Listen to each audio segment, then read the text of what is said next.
गांव के बाहरी हिस्से में 100 साल पुराना एक सूखा कुआं खड़ा है। हर रात अंधेरा घिरने के बाद उस कुएं से एक अजीब सी अनजान आवाज निकलती है। गांव के बुजुर्गों का मानना है कि यह कुएं में फंसी किसी की आवाज है। गांव के लोग सालों से इसे सुन रहे हैं, लेकिन कभी रात को वहां जाने की हिम्मत नहीं की। शुरुआत में कुछ जवान लोगों को इस बात पर यकीन नहीं हुआ। वे कहते रहे कि यह सिर्फ अंधविश्वास है। उन्होंने रात के घने अंधेरे में कुएं की ओर जाने की ठानी, लेकिन जो भी वहां गया वह कभी वापस नहीं लौटा। गांव के लोगों का डर और बढ़ गया। उन्होंने नई पीढ़ी को भी डराया कि रात को कुएं के पास भी मत जाना। यह कहानी पीढ़ी दर पीढ़ी चली आ रही है। आज भी पूरा गांव इस रहस्य से डरता है।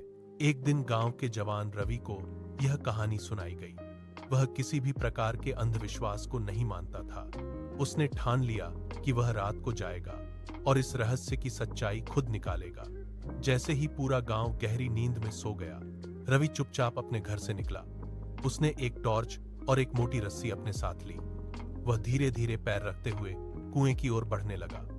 सूखी पत्तियां उसके पैरों के नीचे चरमरा रही थीं। हवा में ठंडक भी थी जो शरीर को कांप दे रही थी। वह कुएं से 10 कदम की दूरी पर ही पहुंचा था कि अचानक हवा की रफ्तार तेज हो गई। पेड़ों की पत्तियां जोर से हिलने लगीं और करकराने की आवाज पूरे माहौल में फैल गई। उसके कानों में अचानक कुएं के अंदर से किसी की धीमी रोने की आवाज आई।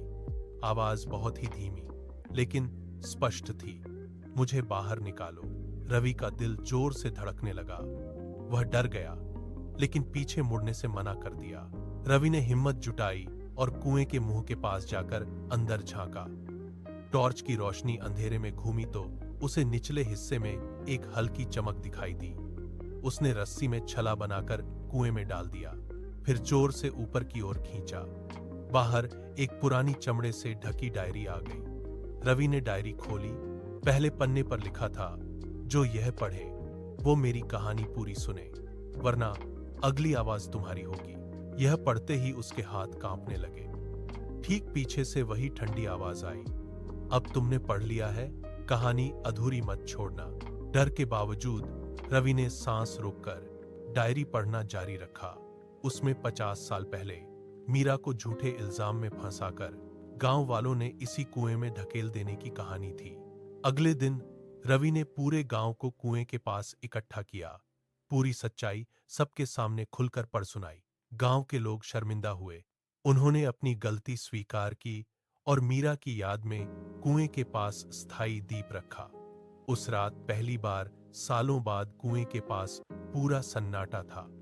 जब रवि वापस लौटने लगा, उसके कान में एक बहुत ही हल्की फुसफुसाहट आई, धन्यवाद, आई डाउ।